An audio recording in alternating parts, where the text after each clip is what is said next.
running a V-twin. Hello everybody and welcome back then to Project Alpha. Now, as I'm sure you can tell, a slightly different way of producing this episode, but we're going to be talking you through the Alfa 147 GTA's restoration progress so far, because Dad's been really busy on that, and then we're going to finally get the engine fired up. Anyway, Dad, what have you been up to? Lots and lots, as you can see. It's engine back in, everything connected up, ready to fire, other than the radiator. We're waiting for a bung on that. Suspension back in, and brakes operational, clutch operational. So in terms of the engine as well, we got this in last time, didn't we? Yeah. Any other things that you've been doing to it, aside from getting the radiator ready on the other side of the workshop? Just connecting up really, all the electrical connections, obviously all the suspensions all been bolted back in, all the electrics in various places, expansion bowl all cleaned up, and just tidying up and cleaning and painting. So I think we're just about there now, other than the rad. Nice. All right, let's get this thing up in the air, shall we, and see what you've been doing underneath. So the gearbox has all been repainted, that's looking nice. Yeah, that's all done. Obviously all the suspensions back in, the brakes, etc. all cleaned, painted. Brakes are all bled, made some new little pipes up for your Brembos there, because the other ones were a bit sketchy. All the support brackets back on, cleaned and painted again. Exhaust has all been taken apart. You painted this as well, all right? Yeah, we've got heat resistant paint on it just to make it look a bit prettier. Yeah, it was pretty buggering ugly. And obviously you've painted the underneath of the car as well. We sort of showed this briefly, but I mean, Yeah. how did you do this? Was this with like a roller brush and a tin of Dulux, or? No, this is body colour in the base coat, then lacquer over the top, so Right. it's fully protected. We've still got a cavity wax when we're a bit nearer the end, all the sills and box sections, etc., just to protect it all. On the heat shields, they've all been painted, but the rear suspension's all back in now. Yeah, I mean, we had some problems with the bushes as well, didn't we? We got the wrong size bushes. Yeah, that's on those arms, but eventually got the right. So we've got poly bushes in the. Yeah, just come in here, Jamie. Have a look at these poly bushes that are sitting in there. So we've got different bushes in. We've got eye-back anti-roll bars. We've got poly bushes in here, and poly bushes in all the tie arms as well. And you've got the your eye-back anti-roll bars and poly bushes on those as well. Most difficult part of underneath the car in terms of what you've done so far, if you had to mark it out? Probably everything. The fact that everything was seized. I've done quite a few cars over the years. This is probably one of the worst ones for seized bolts and sheared bolts. I've never done so much drilling and tapping, I don't think.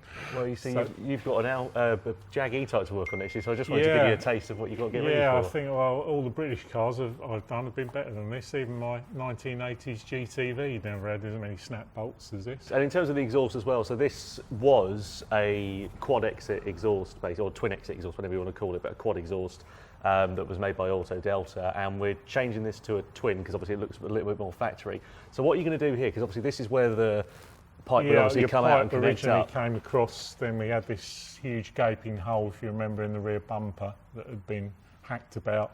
So what I've done, rather than cut it off flush, I've just welded a blanking cap there. So if ever you want to go back to the quad output, you can just sliver the end off there and put the other section in. In terms of the coilovers, though, you're a bit worried that they're quite low, aren't they? You can I think, we'll have to see when the car's on the ground. But yeah, they didn't have to wind the collar down far to get the top mount on. So yeah, it could well be low. But we've got some camber adjustment on these. Obviously, the rear calipers were a bit mucky, so we've repainted those, redone those. Yeah, all the brake hoses are in now. ABS system. All connected up, Yeah. Brakes are all bled, so we've got a pedal. Or at least it will stop. So it'll stop, let's just hope it'll go. I was going to say, we've got to find out if it runs. So, I mean, Yeah. how are we going to do this then? So we've stuck some fuel in the car. Obviously, there's no rad on it, so we can't run it No, hot. can't run it for long, just want to make sure it fires up. But yeah, basically it's turn the key and grab a fire extinguisher. Lovely. And hopefully we won't have to use it. Good stuff. Right, So- let's get fired up, shall we? Right, so the car's down. All he's got to do is get in the car and fire it up.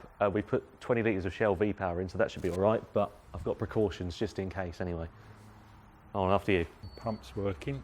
Yeah.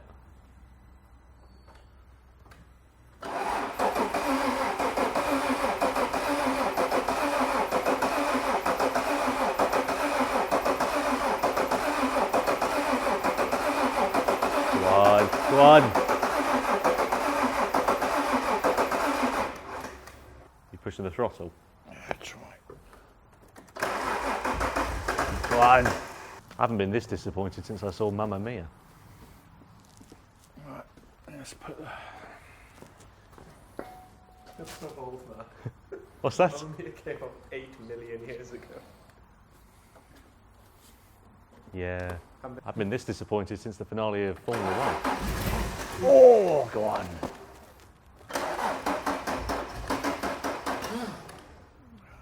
Put the boost right. It's all about the content. Do a Steve Brown. Didn't care. Didn't care? No, don't ask. Didn't. No, oh, I can't do YouTube. Charisma. Yes. I can't YouTube today. Don't care, didn't ask. Ratio, that's it. Ratio. It's been a long day. Do you know what ratio means, Tom? No idea.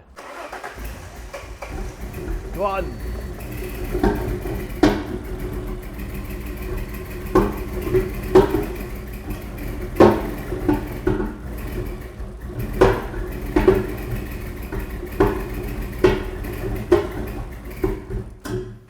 Are we running a V-twin? Might have the fire, might have the coils around the wrong way.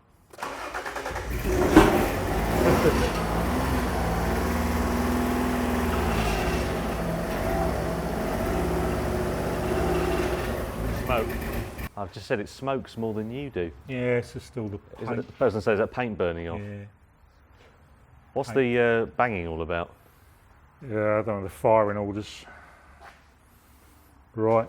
It's funny, he said to me before we started filming, do you want to fire the car up before just so we can make sure that it runs? I should have said yes. So we've got an upgraded radiator for the car. It's aluminium and it's bloody massive, as I'm sure you can see. So this is quite a fair bit bigger than what would have come with the car. When we took the car apart, we realised that the radiator was just completely shot to pieces. I mean, it was a 20-year-old, near enough 18-year-old car, isn't it? And there were just, veins missing and so on. So we replaced it with this one, which is a high-performance one. And I just thought, if it's under hard driving or if I have, a complete brain bypass and want to take this on a track, it should hopefully cool it enough. Other things that we've done, obviously, we've got upgraded hoses as well. We've got stainless steel pipe here as well. This is a really common thing that rusts on the 147s.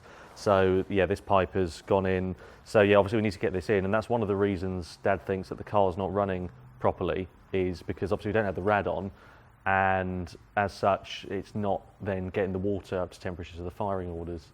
Not exactly right. And also we can't put this on at the moment because if you see down here there's a bung that needs to go in, because otherwise we'll put all the water in and it'll just completely piss out of there. Well, it is one. Yeah. If you were to take this on a track, you might be able to be Jenny in this one. Oh, I wouldn't go that far. This is front wheel drive. And he's got a Mazda, which seems to have 1 million horsepower. And a Jimmy Broadbent behind the wheel. I reckon, I don't know. Not sure what this is going to do. I've never driven this. That's the thing. Like, obviously we've built it and, rebuilt it. And I've never even sat in the driver's seat, to be honest with you. So I've got absolutely no idea what this is going to be like. So that'll be fun. Is that something you'd be interested in? Should we take this on track, maybe? I don't know. I feel bad. He's put thousands of hours into this thing, and then we're possibly going to go and rip it up at Brands Hatch or something. But I don't know, maybe. Should we take it on the circuit? If you think we should, let us know in the comments below. I said he seems quite disappointed. Dad, that is. I'm not surprised. I mean, I would be disappointed. It's your car. I know, but I am a disappointment to him, so he's not like it's a surprise. So the expectation coming into this was obviously to get the car running. It's not running quite right at the moment, so I think we need to go back to the drawing board, put the rad on to the car once we've got that bung, because we're still waiting for that, and then hopefully we can get the car fired and quite literally running on all cylinders. So yeah, a little bit frustrating to start this episode, but I'm sure it will get better. Tom, we just packed up to go. So. Yeah, literally. Can I just say, I've got all my microphone shit in here, and I've just packed it all up, disassembled everything, and then he's fanny arsing around over there and managed to get the thing running. So we'll fire it up again a bit. What did you do? One of the coil sticks was wired up wrong because all the numbers had come off. So It should fire up.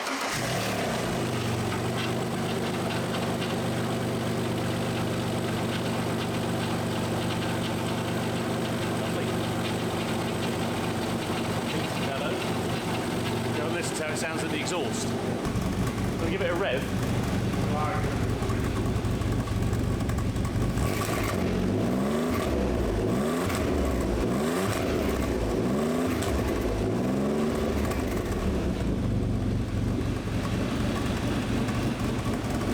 It works, honestly. Like, I'm gutted that we packed all the microphones and stuff away from that, but I'm so happy that it actually runs. That's brilliant. You are. Yeah, I know. The only time I've seen you as unhappy as that is when you crashed my car. Your race car? Yeah, I know, Yeah. yeah, you were foaming then, Yeah. but you look like you just won the lottery and lost the ticket. Yeah. There's six coils, one for each spark plug, and the numbers had come off the wiring loom. So I guessed wrong. Fortunately, it was the easy one at the front. So that's it. We have a 6-cylinder Alfa again.